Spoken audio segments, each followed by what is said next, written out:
walil akh Angga Nasution, dan untuk semua yang sakit di antara kita atau di antara keluarga kita atau kerabat kita atau di antara umat Nabi Muhammad SAW yang sedang sakit, semoga Allah Subhanahu wa taala memberi kesembuhan, syifa ajil ghaira ajilin. Ya Syafi ya Syafi ya Syafi la shifa illa shifa'uk shifa'an la yughadiru sagaman wala alama. Ya Kafi ya Wafi irfa' anhum kulla ta'abin syadid waqfihim minal haddi wal hadid wal maradi syadid wal jayshil adid waj'alhum nuran min nurik wa izzan min izzik wa nasran min nasrik baha'an baha'ik ata'an ata'ik hirasatan hirasatik ta'idan ta'idika ya dzal jalali wal ikram wal mawahibil idham. As'aluka an takfiyahum min syarri kulli dhi syarr innaka antallahu khaliqul akbar. Sallallahu ala sayyidina Muhammadin wa ala alihi wa sallam bisirril Fatihah.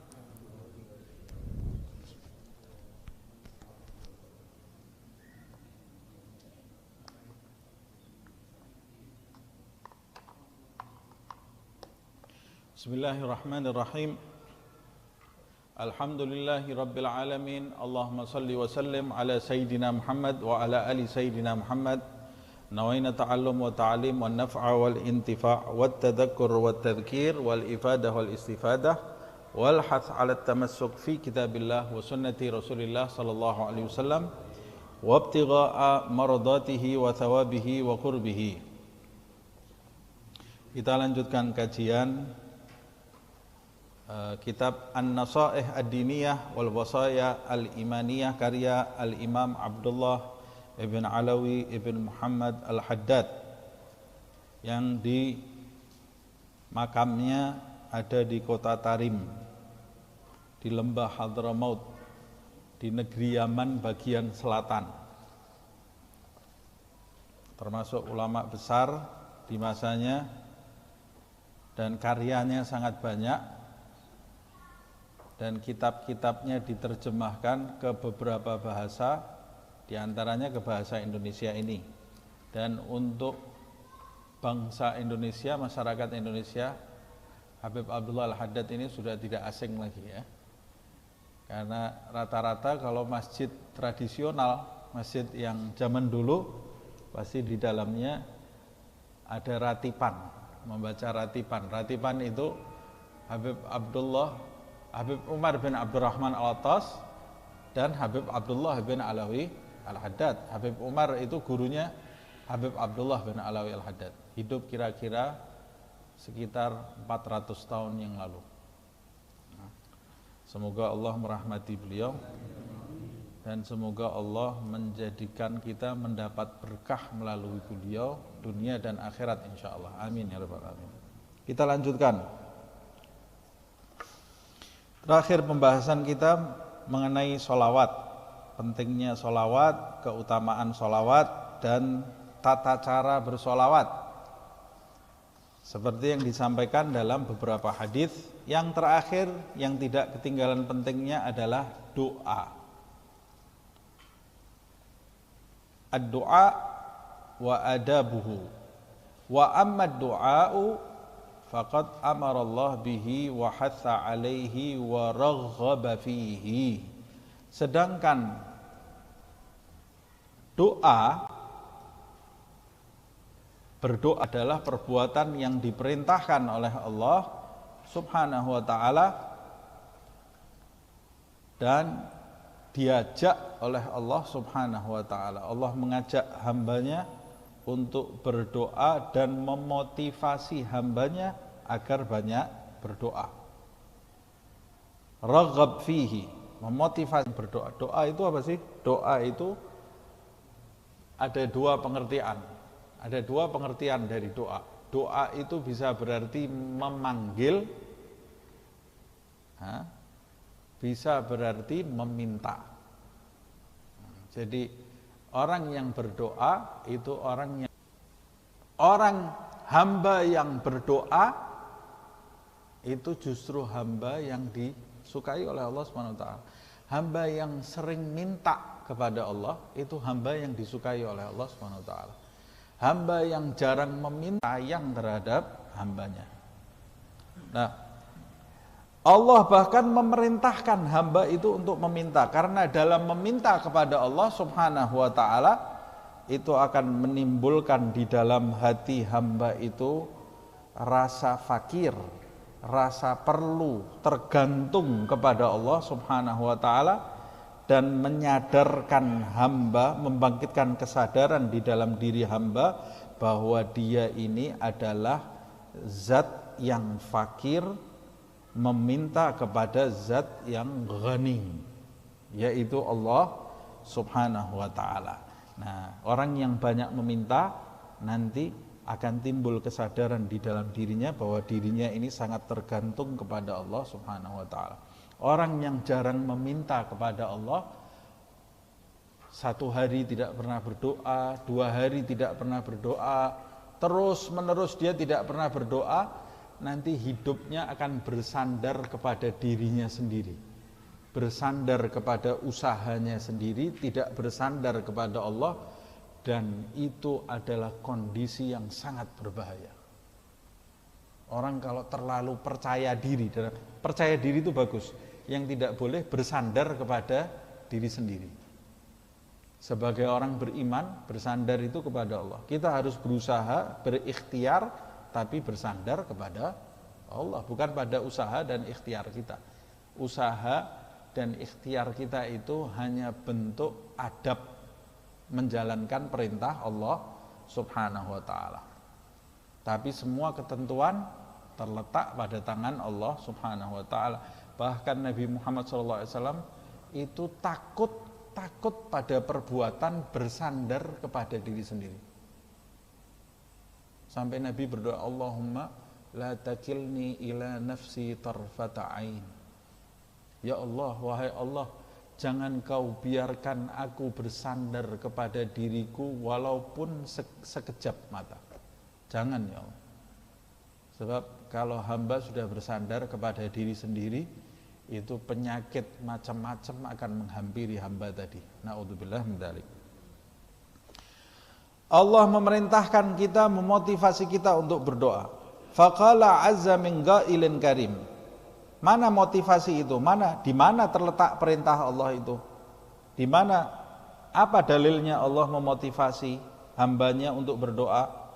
Allah Subhanahu wa taala berfirman, ud'u rabbakum tadarruan wa khufyatan. Nah, lihat. Itu kan perintah dari Allah Subhanahu wa taala. Ud'u rabbakum. Berdoalah kepada Tuhanmu. Berdoalah kepada Tuhanmu. Tadarruan. Doa itu perintahnya Allah, kamu berdoalah kepada Tuhanmu dalam kondisi yang rendah hati, tadarruan, bukan dalam kondisi sombong.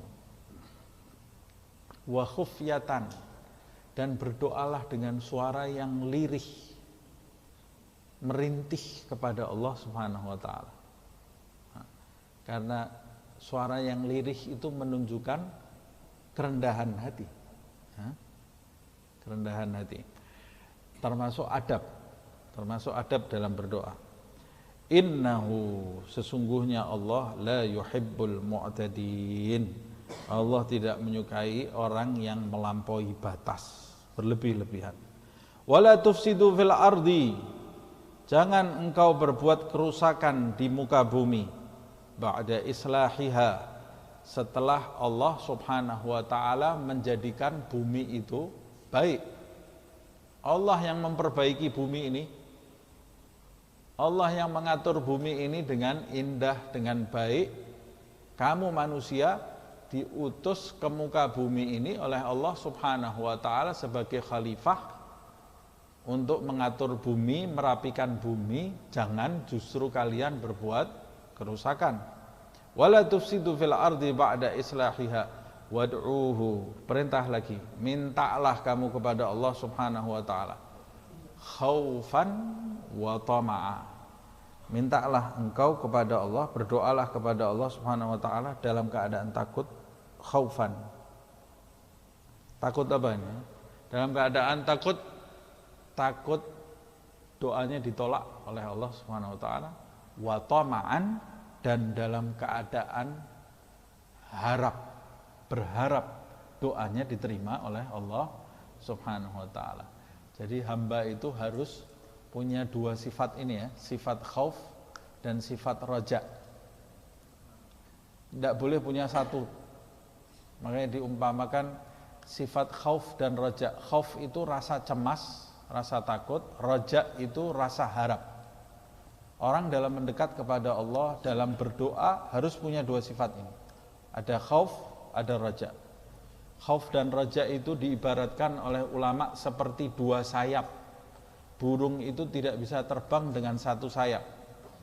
Orang tidak bisa terbang menuju Allah dengan sayap khauf saja. Tidak bisa juga terbang mendekat kepada Allah dengan sayap roja saja. Oh, terlalu takut dia. Apa-apa takut, tidak ada harapannya. Bisa putus asa dia. Kalau dia putus asa, dia tidak bisa mendekat kepada Allah Subhanahu wa taala. Kalau dia dengan sayap harap saja, punya harapan besar kepada Allah Subhanahu wa taala, tidak ada rasa takutnya, nanti dia jadi meremehkan Allah Subhanahu wa taala. Gampang. Allah Ghafurur Rahim. Allah itu menerima doa, gampang. Nanti hari ini saya berbuat maksiat kan masih ada. Allah Ghafurur Rahim kok. Gampang. Ini bahaya nih. Meremehkan rahmat Allah Subhanahu wa taala itu dosa yang sangat besar dan termasuk jerat setan yang banyak menipu hamba Allah Subhanahu wa taala. Jadi harus ada khauf dan ada tama'. Inna rahmatullah garibun minal muhsinin. Sesungguhnya rahmat Allah Subhanahu wa taala sangatlah dekat kepada orang-orang yang berbuat kebajikan. Muhsinin, berbuat kebajikan, ya. Berbuat kebajikan itu menolong orang dengan cara apapun, berbuat baik kepada orang. Termasuk di antara berbuat kebajikan itu menyambut tamu dengan baik. Itu berbuat kebajikan. Kalau ada orang datang, dia bercerita tentang masalahnya, didengarkan dengan baik, memberi solusi, itu termasuk muhsin, berbuat kebajikan. Membantu orang yang susah termasuk muhsin. Nah, kalau mau dekat terus dengan rahmatnya Allah Subhanahu wa taala, jadilah orang yang gemar berbuat kebajikan. Ada satu orang yang namanya tidak bisa saya sebutkan ini. Satu orang buka usaha apa saja gagal. Pokoknya buka usaha terus gagal terus. Ya Allah, apa ini, sampai segala cara dilakukan, gagal. Buka toko gagal, buka perusahaan gagal, jualan buah gagal, jualan kain gagal terus ini ya. Saya ini harus apa ini ya Allah? Akhirnya dia buka Al-Quran, dia baca, yang dibaca ayat ini. Wala tufsidu fil ardi ba'da islahiha wad'uhu khaufan wa tama'a inna rahmatallahi qaribun minal muhsinin. Oh, rupanya saya ini tidak pernah berbuat bajik. Saya ini hidup saya ego, memikirkan diri saya sendiri, makanya rahmatnya Allah ini jauh dari saya. Mulai detik itu dia rumahnya dibuka 24 jam buat tamu, nyambut tamu dari 1-2 orang, pokoknya hidupnya melayani tamu. Ada orang punya masalah unek-unek gitu ya, punya beban di dalam hati, didengarkan sama dia. Kalau bisa diberi solusi, dikasih solusi sama dia, atau dia ditunjukkan ke tempat yang tepat. Sudah hidupnya ngurus orang aja. Lama-lama ada orang nawari pekerjaan, ada orang ngasih proyek, dia tetap di tempat proyeknya yang datang ke tempatnya, dia akhirnya jadi kaya raya, padahal dia kerjanya nyambut tamu terus setiap hari.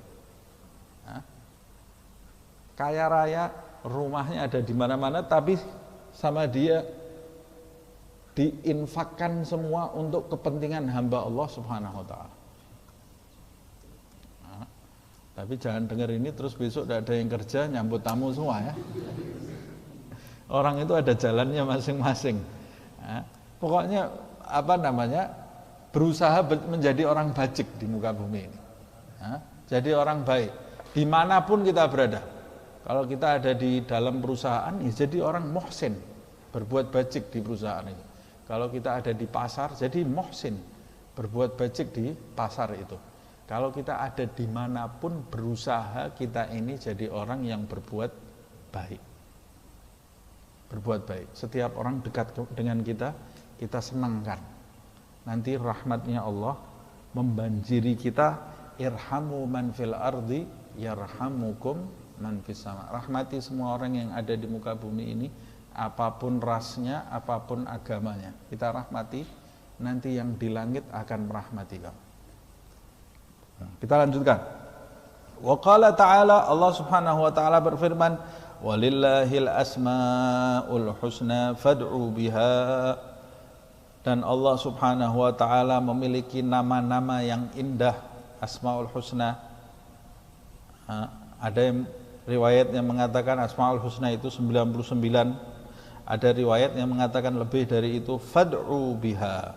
Maka berdoalah dengan nama-nama Allah tersebut. Ini ada beberapa isyarat berarti di ayat yang belakang dan di ayat ini. Yang pertama, doa kepada Allah itu tadarru', rendah hati. Kemudian doa kepada Allah itu dengan suara yang lirih. Kemudian di ayat berikutnya doa kepada Allah Subhanahu wa taala khaufan wa tama'a, dalam keadaan khauf dan dalam keadaan harap. Kemudian isyarat di ayat ini Al-A'raf, doa dengan Allah dengan menggunakan nama-namanya yang indah. Panggil, Ya Rahman, Ya Rahim, Ya Arhamar Rahimin, Ya Ghaniyyu, Ya Karim. Panggil nama-nama Allah Subhanahu wa taala. Wa qala ta'ala, dalil yang lain, Huwal hayyu la ilaha illa huwa fad'uhu mukhlisin. Mukhlisina lahud din. Dialah yang maha hidup, tidak ada Tuhan, tidak ada sesembahan selain Dia. Fad'uhu, maka berdoalah kepadanya, mukhlisina, dalam keadaan ikhlas, lahuddin, miliknya agama itu ya, agama itu milik Allah Subhanahu wa taala. Alhamdulillahi rabbil alamin, segala puji bagi Allah Subhanahu wa taala. Nah, berarti ini ada isyarat lagi yang baru di sini. Tadi berdoa dengan nama Allah Subhanahu wa ta'ala, di dalam ayat ini isyaratnya mukhlisin, ikhlas, mukhlisina lahuddin, beragama tulus kepada Allah Subhanahu wa ta'ala. Fad'uhu mukhlisina lahuddin, mintalah kepadanya dan beragama tulus kepada Allah Subhanahu wa ta'ala. Ini diantara dalil perintah berdoa yang terdapat di dalam ayat suci Al-Quran. Wa qala Nabi sallallahu alaihi wasallam, Rasulullah SAW bersabda, ad-du'a huwal ibadah.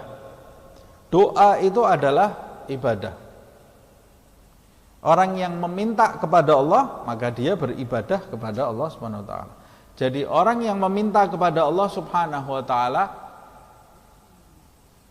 ketika dia berdoa, apa yang dia minta diberi oleh Allah, plus dia mendapat pahala karena saat dia berdoa, dia itu sedang beribadah kepada Allah Subhanahu wa taala.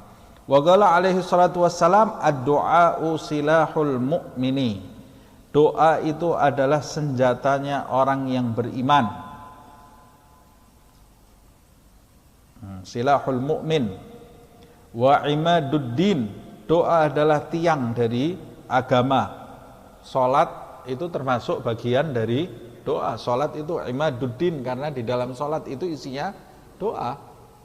Makna salat secara bahasa ad-du'a. As-salah secara bahasa maknanya ad-du'a.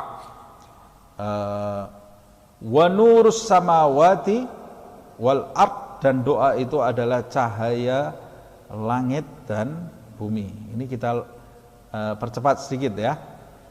Wa qala alaihi salatu wassalam, Rasulullah SAW juga bersabda, la yaruddul qadha illa du'a wa la yazid fil umri illal bir. Tidak tertolak, tidak ada yang menggagalkan, tidak ada yang menolak ketentuan Allah Subhanahu wa ta'ala. Tidak ada yang bisa menolak, merubah ketetapan Allah illa doa, kecuali doa. Dengan berdoa kepada Allah Subhanahu wa ta'ala, itu ketetapan itu bisa berubah, dan ketetapan itu sudah diketahui oleh Allah Subhanahu wa ta'ala ujung-ujungnya ya. Nah, saya tidak akan membahas dalam-dalam masalah ini, nanti pusing malahan. Nah, sudah, ketetapan Allah itu sudah menetapkan sesuatu, dan Allah bisa merubahnya, dan Allah sudah tahu Allah akan merubahnya. Kalau Allah mau merubah ketetapan seorang hamba, maka Allah akan menimbulkan sebab-sebab bagi hamba tadi yang menjadikan Allah merubah ketetapannya, diantaranya melalui doa. Berarti kalau kita berdoa, itu tanda Allah akan merubah nasib kita. Kalau kita malas diajak doa, itu tanda nasib kita tidak berubah. Nah, nasib kita tidak berubah. Jangan pernah malas berdoa. Bagaimana kita malas berdoa? Yang menjadikan mewujudkan segala sesuatu itu adalah Allah Subhanahu wa ta'ala. Kok kita malas berdoa?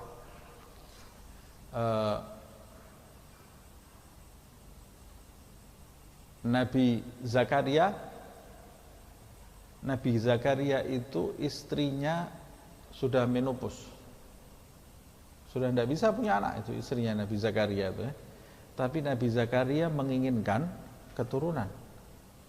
Waktu dia masuk ke kamarnya Maryam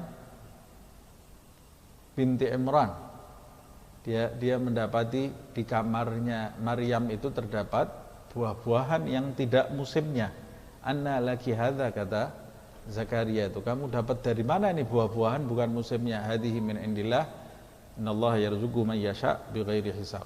Allah, ini datang dari Allah, fresh dari langit, diturunkan oleh Allah Subhanahu wa taala. Allah itu memberi rezeki bagi siapa yang Dia kehendaki tanpa hisab, tanpa batas. Kemudian di dalam ayat disebutkan hunalika da'a Zakaria rabbah. Doa, ini Nabi Zakaria berdoa ini ya. Hunalika da'a Zakaria rabbah. Hunalika ada dua penafsiran. Penafsiran yang pertama, hunalika karena itu, di sanalah, sebab itulah, yaitu sebab dia melihat kejadian Maryam itu, dia itu, Zakaria itu termotivasi untuk berdoa kepada Allah Subhanahu wa ta'ala, kepada Tuhannya. Ada juga yang menafsirkan hunalika, di tempat itulah Nabi Zakaria berdoa.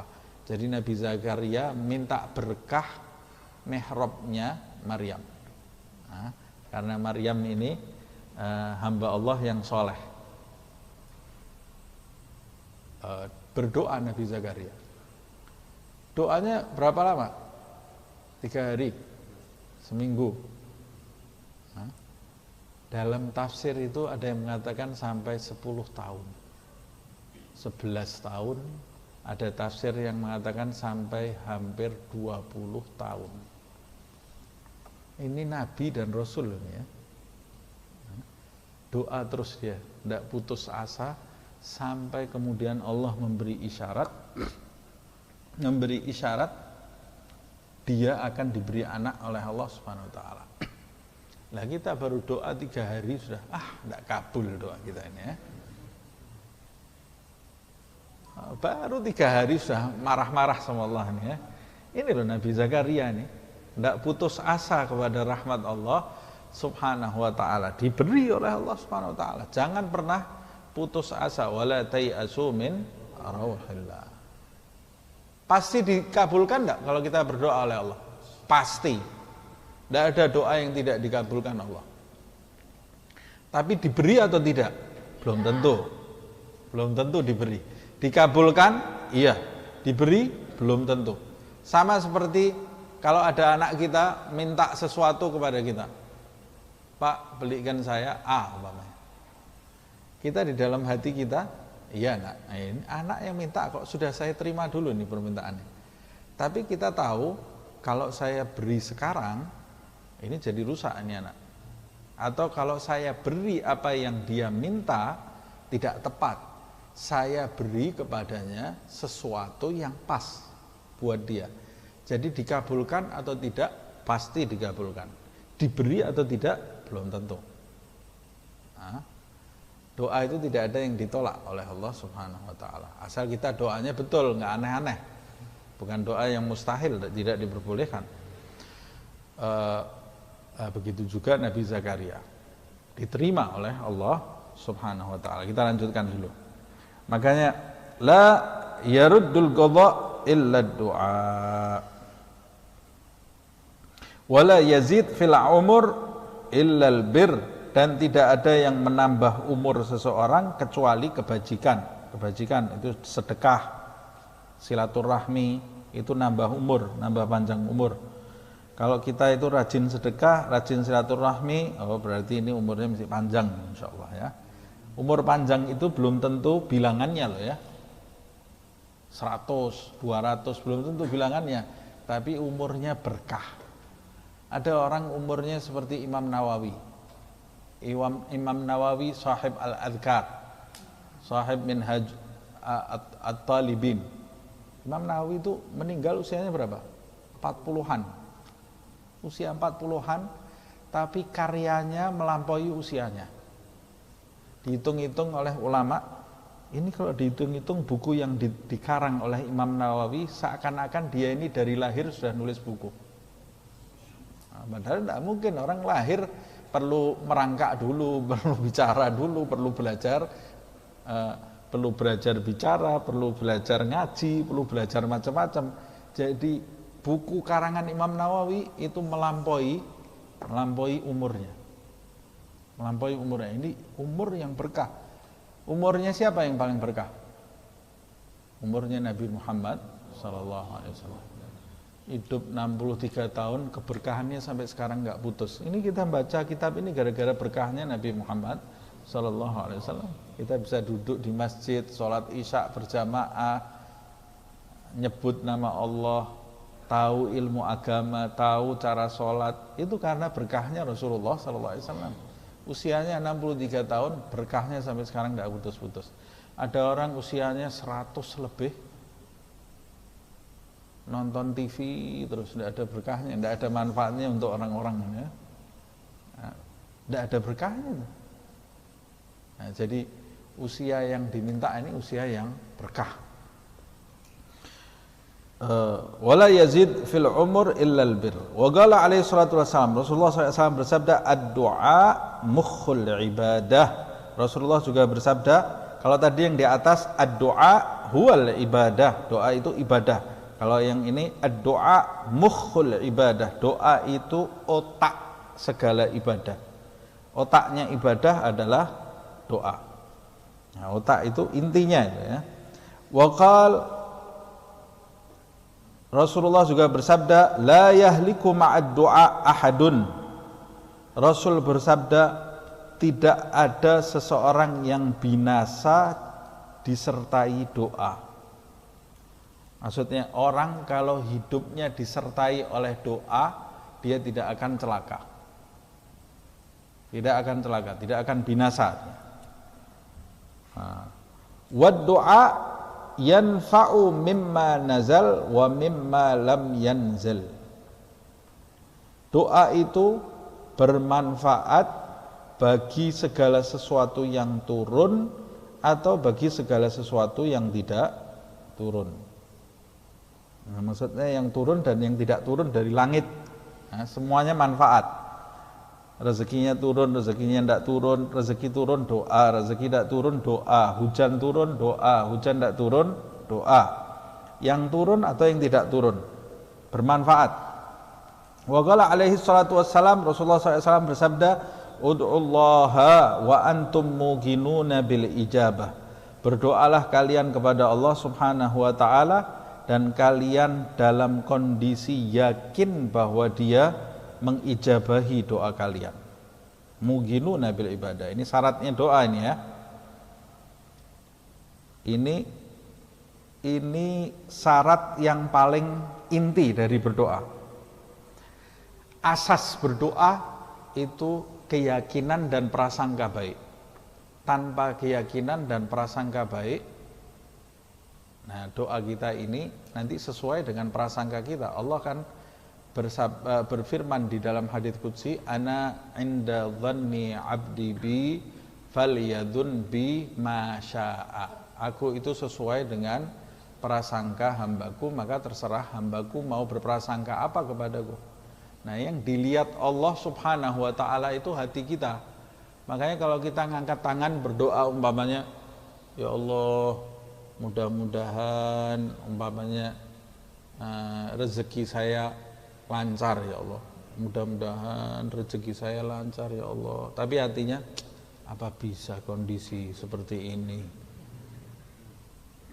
Kondisi seperti ini banyak orang kesusahan, apa mungkin ya? Padahal yang dilihat sama Allah apa? Hati. Innallaha la yanzuru ila suwarikum wala ajsadikum walakinallaha yanzuru ila qulubikum. Lah kamu hati kamu memungkiri apa yang kamu minta, padahal Allah itu melihat hati kamu. Jadi kalau kita berdoa, jalani apa perintah Nabi Muhammad SAW, ud'ullah wa antum muginuna bil ijabah. Muginun yaitu yakin. Berdoalah kalian kepada Allah sedang kalian itu dalam keadaan yakin dengan diijabahinya doa kalian. Wa'alamu, ketahuilah, annallaha la yastajibu du'aan min qalbin ghafilin lahin sahin. Ketahuilah sesungguhnya Allah Subhanahu wa taala tidak akan mengabulkan, mengijabahi doa dari hati yang lalai, alpa dan lupa. Nah, doa itu kan meminta. Orang meminta itu kan harus sadar. Kalau meminta tidak sadar apa yang dia minta itu seperti tidak meminta. Main-main kamu. Kita kalau mau meminta sesuatu kepada orang, ya kita harus serius dalam meminta. Kalau kita minta sesuatu sambil nengok kanan, nengok kiri, nggak merhatikan siapa yang kita minta, ya tidak mungkin diberi apa yang kita minta. Begitu juga Allah Subhanahu wa taala. Allah itu memandang hati kita. Keberpalingan dari Allah itu bukan keberpalingan fisik, tapi keberpalingan hati. Kalau hati kita berpaling dari Allah Subhanahu wa taala saat meminta, maka kita seperti orang yang tidak meminta. Makanya sholat itu adalah doa, dan manfaat sholat itu akan kita dapat kalau hati kita itu fokus pada saat kita sholat. Kalau pada saat kita sholat meminta kepada Allah Subhanahu wa taala, hati kita berpaling, kita bisa tidak mendapatkan manfaat apa-apa dari sholat kita kecuali dapat pahala. Kalau dapat pahala itu pasti. Tapi dapat manfaat dari sholat kita belum tentu. Manfaatnya sholat itu kan besar, di antaranya innas sholata tanha 'anil fahsya wal munkar. Bisa mencegah kita dari perbuatan keji dan mungkar. Di dalam riwayat disebutkan, hamba yang sholat itu, hamba ketika sholat Allah Subhanahu wa taala menghadapkan dirinya kepada hamba yang sholat itu. Kalau hamba itu hatinya berpaling, Allah Subhanahu wa taala menegur, hai hambaku, aku menghadapkan diriku kepadamu tapi engkau berpaling dariku. Apa yang berpaling? Hati. Hatinya jalan kemana-mana itu ya. Hatinya mikir kemana-mana. Nah, begitu juga dengan doa. Makanya Nabi mengatakan Allah tidak mengabulkan doa dari hati yang lalai, alpa dan lupa. Nah, ini berarti di antara syarat pokok doa. Kalau yang tadi di ayat itu adab, tadarruan, khufyah, itu adab berdoa. Tapi di antara syarat pokok berdoa adalah yakin doa kita itu dikabulkan oleh Allah Dan pada saat kita berdoa dengan hati yang hadir, sadar yang kita minta sungguh-sungguh. Wa amara alaihi salatu wassalam, nanti akan dibahas ini ya, akan dibahas lebih lanjut. Makanya saya percepat sedikit. Wa amara alaihi salatu wassalam bi ta'dhimil mas'alah wa bi jazmiha. Rasul sallallahu alaihi wasallam juga memerintahkan kita untuk ta'zim terhadap masalah. Masalah maksudnya permintaan. Ta'zimil masalah itu membesarkan keinginan dalam permintaan kita, membesarkan motivasi kita dalam meminta.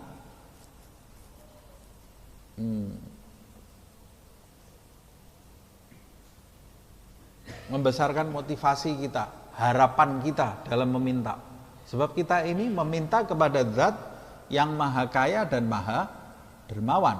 Maka kita harus ta'zim dalam masalah kita ini. Jangan minta dengan prasangka yang tidak baik kepada Allah Subhanahu wa taala. Wa bi jazmiha. Jazmiha, dan mengukuhkan apa yang kita minta, tidak boleh ragu-ragu. Betul-betul meminta. Jazmi, al-jazm itu artinya kukuh. Bijazmiha, mengukuhkan permintaan kita, tidak boleh ragu-ragu dalam meminta. Ragu-ragu dalam meminta itu contohnya gini, mengambangkan permintaan kita. Contohnya umpamanya saya masuk ke rumah orang dalam keadaan haus. Saya ini mau air sebetulnya. Saya mau air. Harusnya kan saya tinggal bilang, tolong saya minta air, saya haus. Selesai. Ya kan? Tapi saya ngambang. Ngambang itu contohnya gini. Ya kalau kamu mau ambilkan air. Kalau kamu capek enggak usah, enggak apa-apa. Nah, itu ngambang. Yang punya rumah, oh ya sudah, memang saya capek lah. Enggak. Terus kita marah. Orang enggak tahu, orang kehausan. Lah salah kamu. Kamu tidak terus terang dalam meminta. Minta kok ngambang. Kalau kamu mintanya ngambang, itu seakan-akan kamu tidak perlu dengan orang tadi, ada kesombongan gitu loh ya. Kalau kamu perlu itu ngomong saja. Ngomong terus terang, saya minta tolong. Kalau kamu ngambang ya orang tidak paham. Tidak paham apa kamu itu betul-betul memerlukan atau tidak. Nah, kepada Allah itu tidak boleh ngambang. Ya Allah, kalau tidak menyusahkan, saya ini minta dijadikan penduduk surga. Tidak mungkin diterima sama Allah. Kok kurang ajar banget ini sama Allah, tidak menyusahkan. Tidak ada yang susah bagi Allah Subhanahu wa ta'ala. Tidak ada bagi Allah yang susah. Kalau minta sama Allah itu yang besar, yang banyak, yang yakin. Itu malah diterima oleh Allah Subhanahu wa ta'ala. Kalau mintanya ngambang setengah-setengah, itu kurang ajar. Menganggap Allah ini tidak mampu, punyanya sedikit, terbatas, padahal Allah Subhanahu wa ta'ala zat yang maha kaya, yang besar. Minta sama orang yang paling konglomerat umpamanya. Kita datang ke sana minta berapa kamu? Ya 10.000. Ini konglomerat kok mintanya 10.000. Malah tidak dikasih sama orang itu. Oh, ini ngece ini orang ini ya. Ini orang menghina saya ini. Saya punya uang di gudang sampai seperti itu, dia mintanya cuma 10.000. Ini menghina saya ini orang ini. Tawadhu itu ada tempatnya itu ya. Tidak dapat apa-apa ini orang seperti ini. Nah, minta sama Allah jangan yang kecil-kecil. Minta yang besar kepada Allah Subhanahu wa taala. Karena dia adalah zat yang maha kaya. Zat yang maha kaya. Kalau minta jangan, ya Allah, saya sudah di emperan surga aja, saya sudah senang ya Allah. Oh, minta kok di emperan surga. Minta sama zat yang maha dermawan kok di emperan surga. Minta surga yang tertinggi. Minta surga yang tertinggi, jangan di emperannya surga. Ini surganya luasnya luar biasa, kamu masuk juga tidak kurang ini. Kayak Abu Nawas itu ya. Abu Nawas itu di dalam doanya luar biasa. Itu menunjukkan mantapnya keyakinan dia dan tidak ngambang permintaannya. Apa itu? Ilahi lastu lil firdausi ahla. Ya Allah, aku ini memang kalau dijadikan penduduk surga tidak pantas. Karena dia tahu kekurangan dirinya, padahal dia seorang wali, punya kedudukan tinggi di sisi Allah. Abu Nawas itu bukan ceritanya yang ngawur-ngawur itu ya. Abu Nawas itu seorang wali, punya kedudukan tinggi di sisi Allah Subhanahu wa taala. Dia mengatakan, "Lastu lil firdausi ahla." Kalau jadi penduduk surga Firdaus, aku bukan tempatnya. Kalau dilihat diriku, tidak pantas aku. Wala agwa ala naril jahim. Tapi kalau disuruh masuk neraka, aku yang tidak kuat ya Allah. Siapa yang kuat masuk neraka? Ini tegas ini ya. Jangan, ya Allah sudah kalau mau dimasukkan neraka ya tidak apa-apa ya Allah. Sebentar, jangan lama-lama ya Allah. Masuk betul kamu ke neraka nanti ya. Nah, ngomong yang jelas gitu loh. Nah, jangan pekewuh ini ya. Pekewuh kok sama Allah Subhanahu wa taala. Minta yang jelas. Kalau disuruh masuk neraka aku tidak sanggup ya Allah. Lastu lil firdausi ahla wala agwa ala naril jahimi fahabli taubatan waghfir. Makanya ya Allah, aku ini tahu engkau zat yang menerima taubat, fahabli taubatan waghfir dzunubi, ampuni dosa-dosaku, fa innaka ghafirudz dzambil, karena engkau yang mengampuni dosa. Jadi permasalahannya ya Allah, aku ini tidak pantas di surga karena dosaku, aku pantas di neraka karena dosaku. Nah aku ini kepinginnya surga, tidak kuat aku di neraka. Satu-satunya cara, ya ampuni dosa-dosaku. Jadi aku jadi pantas masuk ke dalam surga. Nah kita kalau berdoa seperti itu, makanya bijazmiha, mengukuhkan masalah, jangan mengambangkan doa. Wa an la yagulul abdu, janganlah seorang hamba itu mengucapkan atau berdoa kepada Allah, Allahumma gfirli in syi'ta. Nah ini ngawur ini ya. Ya Allah, ampuni dosa-dosaku jika engkau menghendaki. Ini kayak tidak yakin kepada Allah Subhanahu wa taala. Makanya kalau berdoa jangan menggunakan insya Allah. Jangan menggunakan insya Allah. Insya Allah kita selamat. Nah, ya Allah selamatkan kita. Ya Allah selamatkan kita. Ya Allah jika engkau menghendaki kita selamat. Memang betul. Tapi kalau kamu meminta jangan seperti itu. Kalau minta itu ya Allah selamatkan kita. Selamatkan kita. Ini di sini dilarang. Allahumma gfirli in syi'ta. Ya Allah ampuni dosa-dosaku jika engkau menghendaki. Salah, yang betul Allahumma gfirli. Ya Allah ampuni dosa-dosaku. Allah menghendaki tidak? Pasti dikehendaki oleh Allah. Karena tidak ada doa yang tidak dikabulkan oleh Allah Subhanahu wa taala. Bal ya'zimul mas'alah, tetapi hendaklah dia mengukuhkan doanya, tidak mengambangkan. Wa yu'zimur raghbah, dan mengagungkan keinginannya. Ini yang seperti yang saya sebut tadi. Wa yulih fil mas'alah, bahkan adabnya orang berdoa itu yulih itu kalau bahasa Indonesia apa? Bahasa Jawanya itu gremeng. Apa? Gremeng itu tahu? Ngomong terus loh. Ya Allah gitu. Hah? Bukan ngedumel, jadi tidak berhenti minta gitu. Hah? Ngerengek terus. Nah, yulih masalah. Ngerengek terus. Ya Allah, terus minta, jangan putus. Itu malah disenangi oleh Allah Subhanahu wa taala. Tapi kalau mintanya doa sekali, nanti Idul Fitri sekali lagi, wah. Setiap Idul Fitri aja doanya ya. Atau setiap masuk Ramadan doa selesai. Enggak, Allah itu paling suka hamba yang terus yulih, terus-terusan minta kepada Allah Subhanahu wa taala. Enggak putus minta. Jangan putus dalam tanda kutip yang maksa kepada Allah, walaupun Allah tidak bisa dipaksa. Kayak Nabi Muhammad SAW itu maksa Allah Subhanahu wa taala dalam meminta Rasulullah SAW.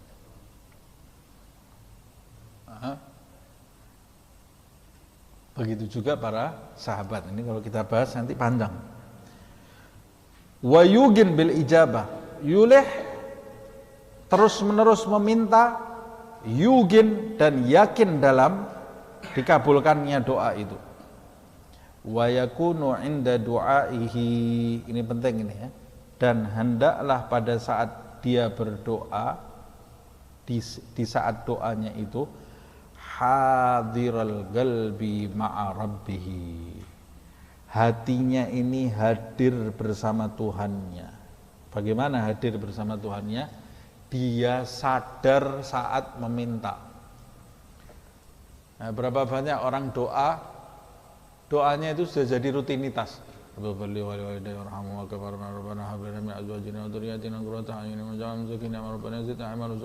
dibaca apa enggak tahu dia? Dia enggak tahu. Yang dibaca apa enggak tahu. Tahu-tahu sudah Al-Fatihah.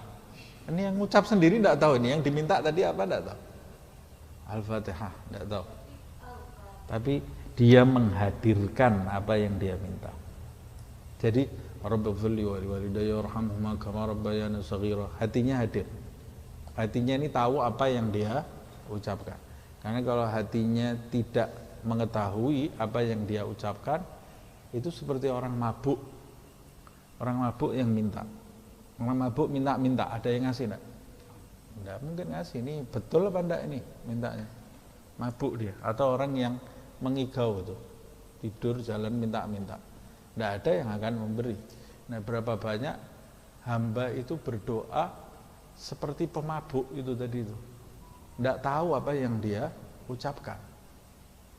Padahal di antara syaratnya doa itu sadar apa yang dia minta.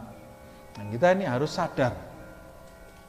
Jadi sebetulnya prinsipnya sama dengan zikir ya. Kan kita sudah mempelajari itu, zikir yang sadar dan zikir yang tidak sadar. Zikir bersama dengan kehadiran hati. Doa juga harus menghadirkan hati. Jadi yang pertama, lisan kita berdoa, hati kita mengikuti lisan kita berdoa. Kalau hati kita sudah mengikuti lisan kita berdoa, nanti kita akan fokus dalam doa tadi. Tapi kalau lisan kita berdoa, hati kita ini tidak kita aktifkan ikut berdoa bersama-sama dengan lisan kita, nanti lisan kita ini berdoa, hati kita ke tempat yang lain. Nah, kalau pisah ini, hatinya ke tempat yang lain, nah ini tidak hadir hatinya bersama Allah Subhanahu wa ta'ala. Nah, jadi hendaklah doa yang kita ucapkan itu juga diucapkan oleh hati kita atau diketahui. Berdoa dengan hati yang sadar, bukan hati yang tidur, lahin. Khaifan minar rad min haitsu ghaflatuhu an maulah. Pada saat dia berdoa, hendaklah dia ini dalam kondisi takut dari sisi karena dia itu termasuk hamba yang tidak selalu ingat kepada Allah, banyak lalainya kepada Allah Subhanahu wa taala. Jadi pada saat berdoa itu hadir hatinya sambil dalam kondisi takut. Kira-kira seperti yang disebut seperti yang disebut Abu Nawas tadi itu. Kalau mau dikabulkan sebetulnya saya itu tidak pantas. Tapi kalau tidak dikabulkan saya minta sama siapa lagi? Nah gitu loh, kira-kira seperti itu. Ya Allah, kalau ini doa saya ini dikabulkan, sebetulnya saya tidak pantas ya Allah. Saya takut karena saya ini hamba yang lalai. Kadang-kadang saya berdoa dengan lisan saya yang pernah berdusta, lisan saya yang pernah menggunjing orang. Nggak pantas ini lisan seperti ini dikabulkan. Tangan saya menengadah padahal ini pernah berbuat maksiat juga tangan saya ini ya Allah. Tidak pantas ini tangan menengadah. Nah, bersama rasa takut itu disertai juga wa tagsiruhu fil qiyam bihaqqihi wa tami'an wa tagsiruhu fil qiyam bihaqqihi. Nah, takut itu dikarenakan kelalaiannya dan juga tagsir fil qiyam bihaqqihi, kekurangannya dalam mendirikan hak-hak Allah Subhanahu wa taala, tapi disertai dengan tami'an fil ijabah. Disertai dengan hasrat agar diterima doa-doanya, keinginan agar doa-doanya itu diterima, wa nailir raghbah, dan mencapai kemauannya, likamalil jud wa sidqil wa'ad, karena walaupun saya kekurangan, saya ini meminta kepada zat yang sempurna kedermawanannya. Kira-kira kita kalau punya salah besar nih, datang ke ibu kita minta, dikasih enggak sama ibu kita? Dikasih lah pasti. Ibu itu paling sayang sama anaknya nih ya.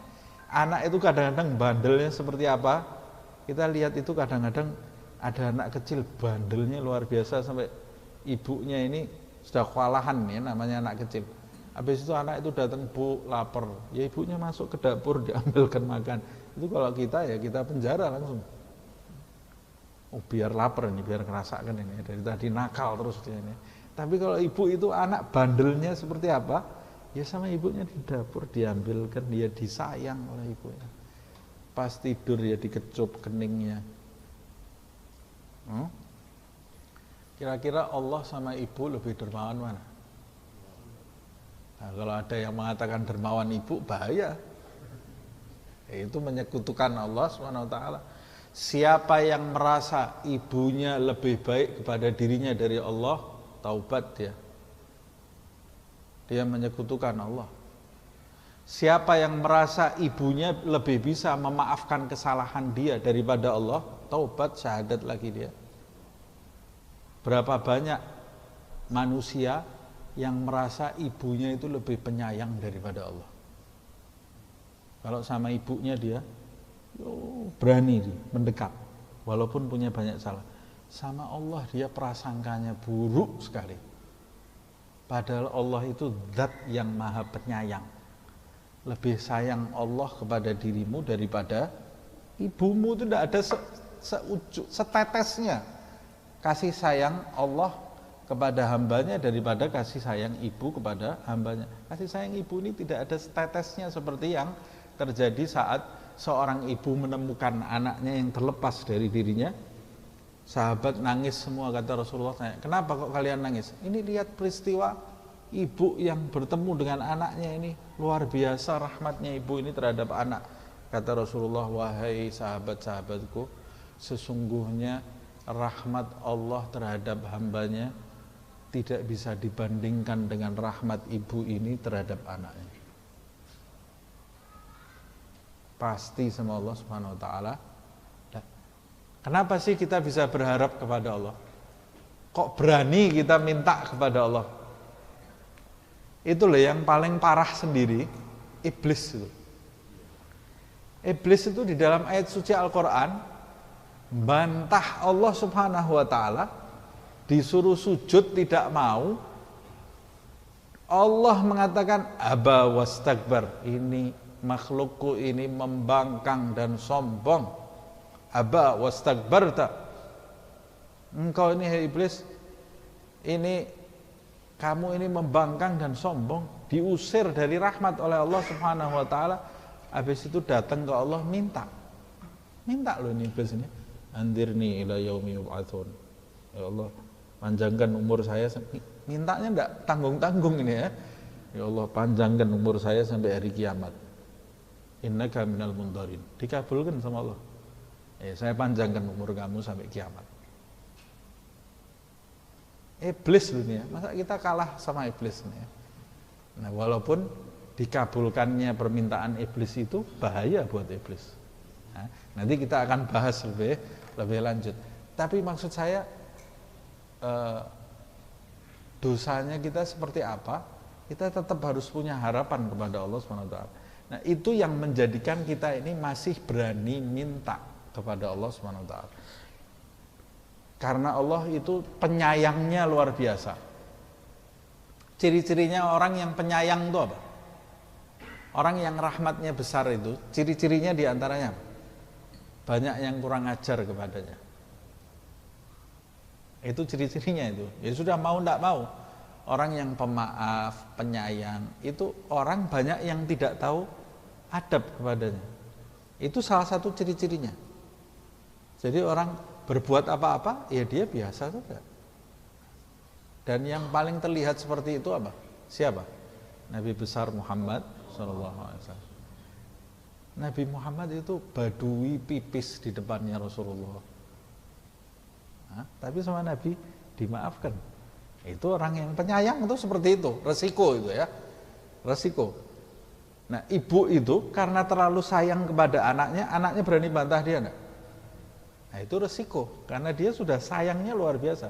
Nah, manusia semakin besar rahmatnya, di antara ciri-cirinya banyak orang yang kurang ajar kepadanya.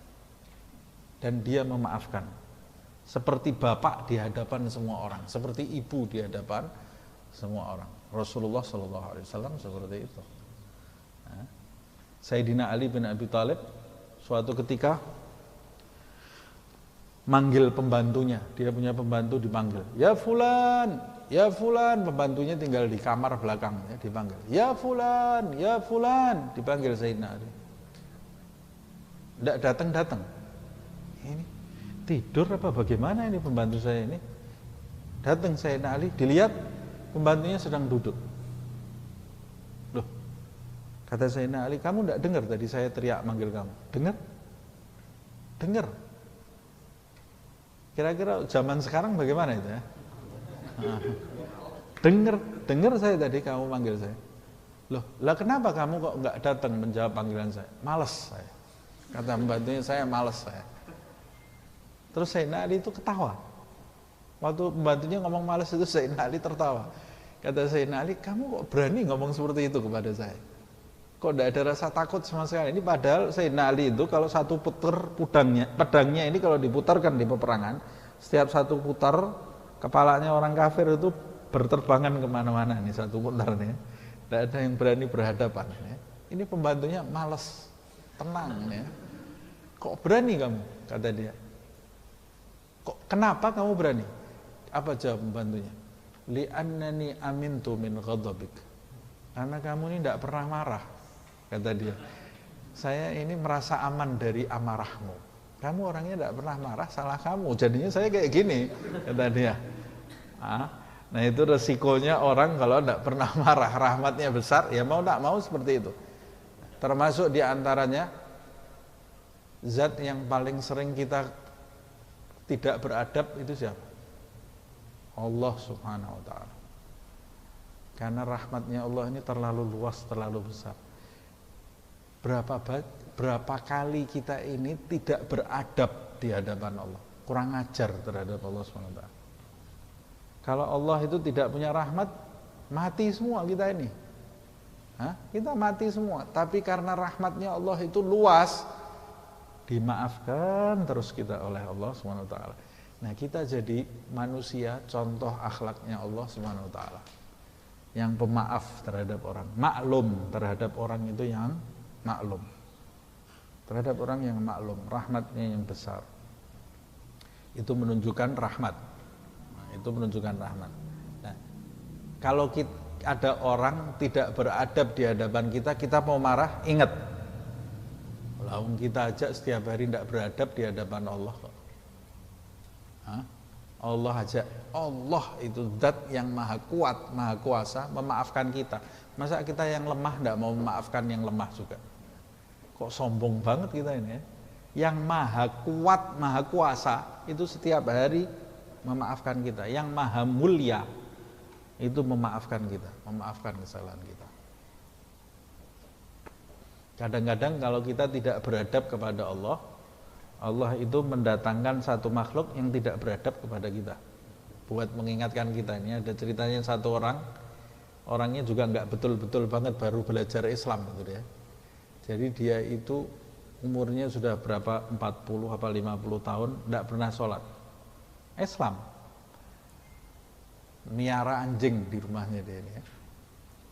Jadi dia ini setiap hari mengajarkan kepada anjingnya supaya buang air di kandang. Anjingnya setiap hari tidak nurut. Tidak nurut terus. Buang airnya di mana? Di tempat tidur dia. Padahal dia sayang banget sama anjing ini. Sampai dipukul sama dia.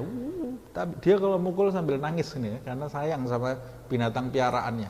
Habis itu, kalau buang air di sini diajarkan anjingnya, besok buang airnya di tempat tidur lagi.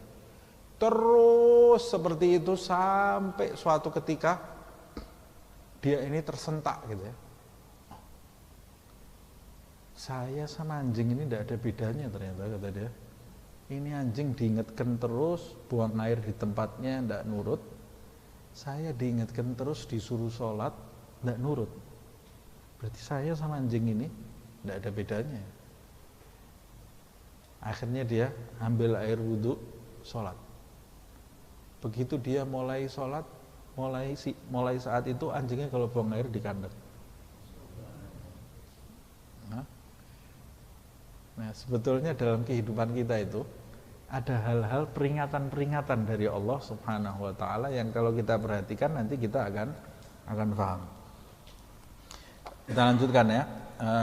Wa nailir raghbah likamalil jud, karena kedermawanan Allah itu sangat sempurna dan janji Allah itu sangat benar.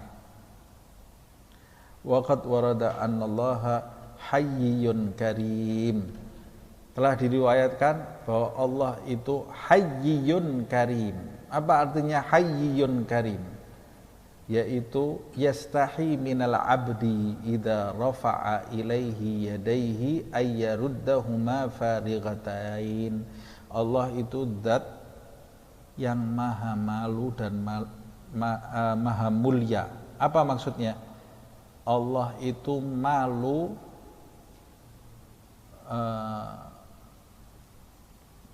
malu jika ada hambanya yang mengangkat kedua tangannya lalu dia mengembalikan tangan tadi dalam keadaan kosong. Malu Allah. Jadi tidak ada hamba yang angkat tangan kemudian turun dalam keadaan kosong. Sudah diisi sama Allah Subhanahu wa taala. Artinya pasti diijabahi oleh Allah Subhanahu wa taala. Ada orang kaya raya, ada orang datang ke rumahnya pulang tangan kosong, malu saya. Harus saya memberikan sesuatu kepada. Kalau orang dermawan kan seperti itu. Orang dermawan tuh kayak Nabi Ibrahim. Nabi Ibrahim itu tamu datang sembelihkan kambing langsung ya. Disembelihkan kambing sama Nabi Ibrahim itu.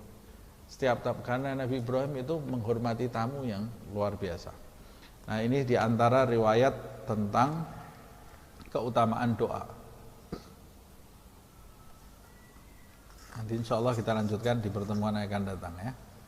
Mungkin tinggal beberapa lembar lagi selesai bab Al-Quran dan zikir ini, kita masuk ke bab berikutnya. Semoga Allah Subhanahu wa ta'ala menjadikan kita hamba yang selalu berzikir, selalu berdoa dengan hati yang hadir, diterima segala amal ibadah kita, diterima doa kita dan diberi yang terbaik oleh Allah Subhanahu wa ta'ala, dipanjangkan usia kita sampai kita menjumpai Ramadan nanti dalam keadaan sehat walafiat, selamat diri kita, kedua orang tua kita, pasangan hidup kita, anak-anak kita, saudara-saudara kita, orang-orang yang kita cintai dan orang-orang yang mencintai kita, diberi kedamaian, kenyamanan, kebahagiaan, ketentraman kepada umat Nabi Muhammad SAW.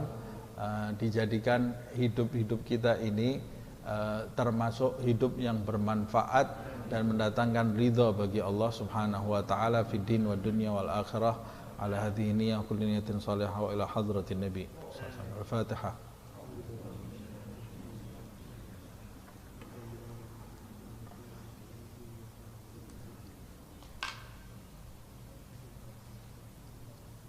Ya Rabbana a'tarafna bi annana اغترفنا وأننا أسرفنا على لظى أشرفنا فتب علينا توبة تغسل لكل حوبة واستر لنا العورات وآمين الروعات واغفر لوالدينا ربي ومولودينا والأهل والإخوان وسائر الخلان وكل ذي محبة أو جيرة أو صحبة والمسلمين أجمع آمين ربي اسمع فضلا وجودا منا لا باكتساب منا بالمصطفى الرسول نحظى بكل سول بالمصطفى الرسول